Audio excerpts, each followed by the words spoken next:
Although there's not one scintilla of proof to connect any of the attempted assassins of Donald Trump to Democratic Party rhetoric or those that criticize legitimately the Trump administration, that hasn't stopped the Trump administration in just the hours in the aftermath of the White House Correspondence Dinner to attack the left, to attack the Democratic Party, and to claim that it is responsible for these attempted assassinations on Donald Trump without taking any personal responsibility for the cauldron of hate fomented by Donald Trump and his administration.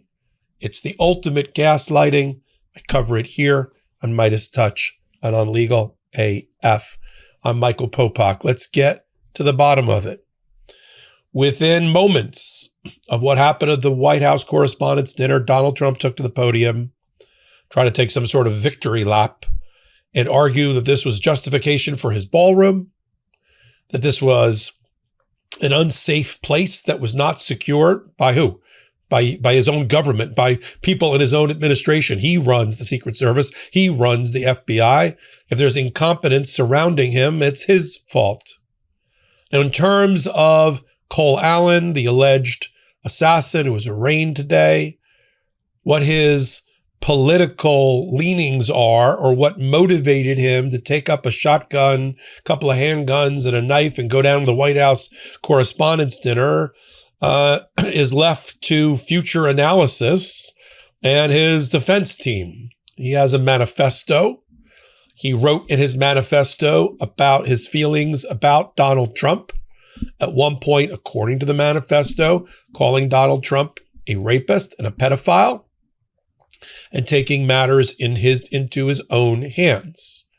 He did not suggest that it was people like Jamie Raskin or elected officials or the members of Congress who encourage the military in a public service announcement not to follow illegal, unlawful commands of their commander-in-chief. None of it. In fact, there is no connection that's ever been established between the shooter of Charlie Kirk, the shooter of Donald Trump in Butler, Pennsylvania, the attempted whatever that was supposed to be at a golf course in West Palm Beach, and now this attempt, a floor above the White House Correspondence Dinner, to get to Donald Trump. And yet, irreflexively, immediately, the White House decides they're going to use this for political grist to promote their policies of suppression, of First Amendment, crushing First Amendment expression of speech, the freedom of the press, the Fourth Estate, and to try to curry favor and rehabilitate the image of a presidency that everyone who's been polled admits is failing and failed. Here's Carolyn Leavitt. We're only less than 48 hours after the White House Correspondence Dinner, and here's Carolyn Leavitt with her talking points or propaganda points about blaming, yes, members of the Democrat Party. By the way, note to Carolyn Leavitt, the party's called the Democratic Party. Play the clip. This political violence stems from a systemic demonization of him and his supporters by commentators, yes, by elected members of the Democrat Party, and even some in the media.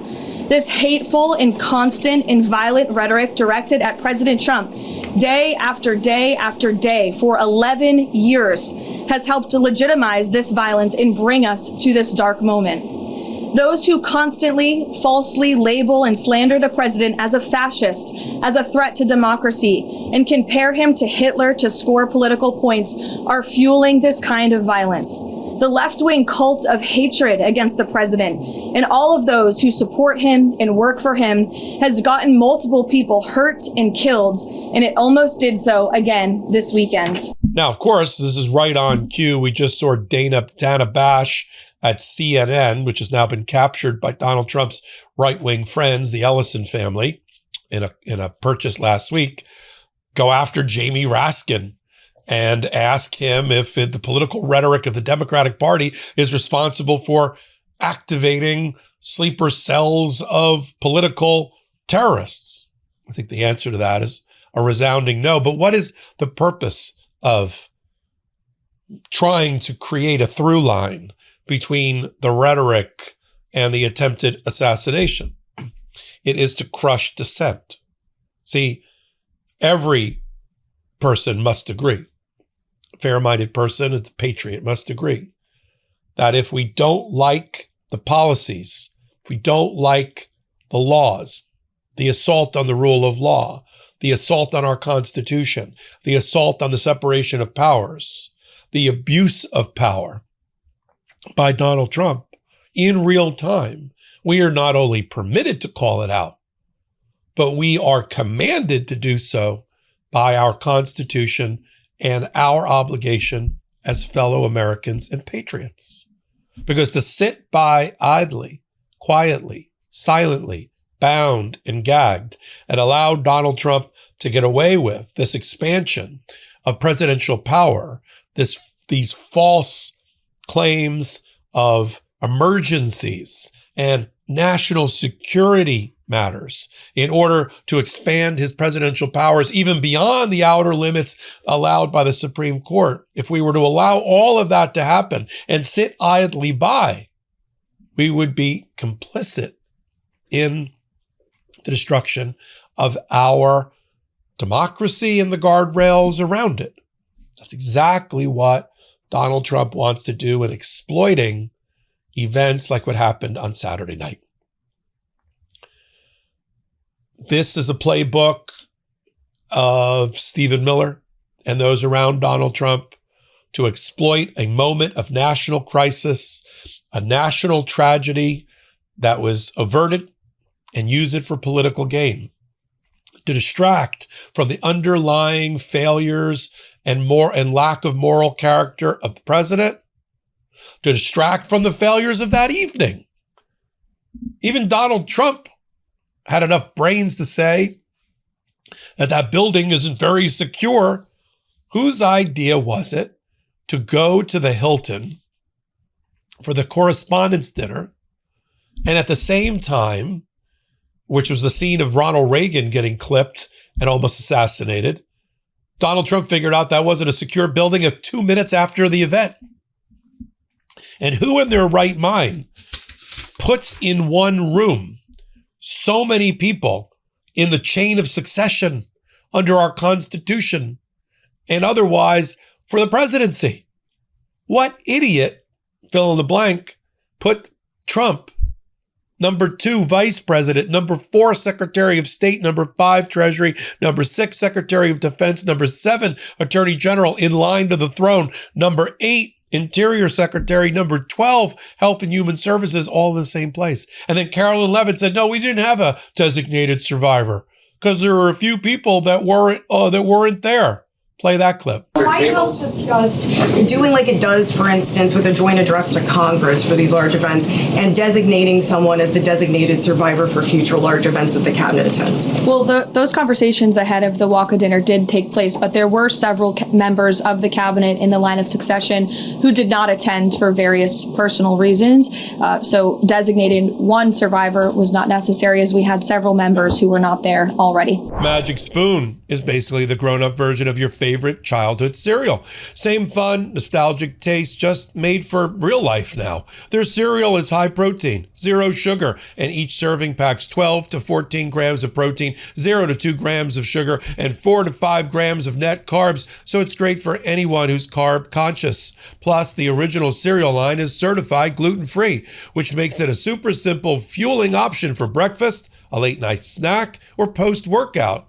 They've got classic flavors like fruity, frosted, peanut butter, cocoa, cinnamon crunch, and more. And they also launched a different line with classic marshmallow and s'mores, both made with real marshmallows and 2 grams of sugar.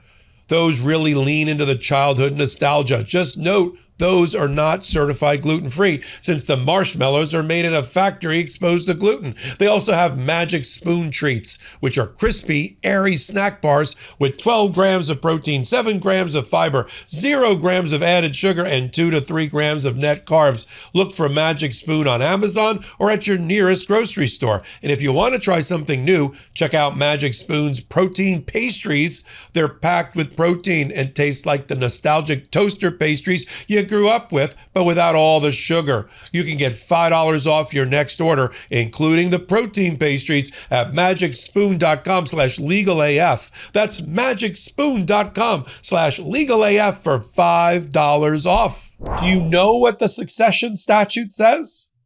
You had the 1, 2, 4, 5, 6, 7, and 8, and 12 all in the same room at the same time.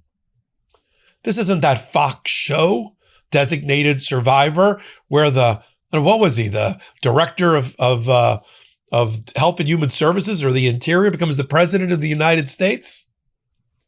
What incompetent planned the security for that event? We know who it was. Trump and his FBI director accused of public drunkenness and excessive drinking, and his Secret Service heads. That's who. At the very same time, we've got, in order to make out the narrative that Donald Trump is doing to suppress dissent in America against his administration and blaming the Democrats, but no one else, for the politically heated moment that led to the attempted assassination once again, deflecting attention from his own rhetoric, right? The salty language, the F-bombs, the misogynistic comments, calling people disgusting, calling the press the enemy of the people. How soon we forget, right? Calling people stupid, undermining institutions, calling judges unelected Marxist activist criminals, going after their family, doxing them, going after reporters and the media, indicting the Southern Poverty Law Center, issuing executive orders, making pariahs out of members of law and law firms, the media, and the like. And then sit by and go because the Democrats respond with criticism, with appropriate First Amendment criticism of his policies. We're to blame? See, a Donald Trump and his populist message can only get elected and reelected by putting Americans at each other's throats. See, Trump wants a seething cauldron of America. He doesn't want unity. He wants Americans to hate each other. And from that cauldron, he bubbles up. He doesn't want unity. He doesn't want harmony. He wants to pit American against American, right? And make his policies about the other and going after the other, whether the other is someone who's a transgender American, a black or brown American, a gay American, a Muslim American, a Jewish American. He goes after all the hyphens in order to get elected, reelected, scare the crap out of his base, his constituency, whatever's left of it. It's in shreds at his feet to try to get elected or reelected.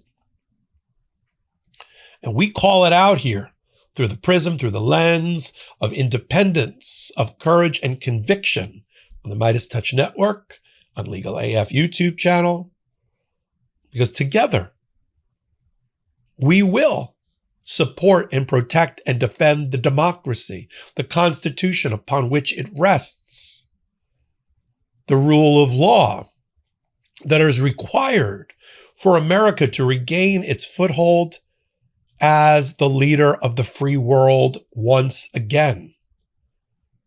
See, I believe we can heal most of what Donald Trump has done in the first 16 months and beyond, when patriotic Americans and adults with gravitas come into office and public service and root out corruption and fix all of the policies and executive orders that Donald Trump put in place and take our place at the rightful head table of democracy and freedom around the world.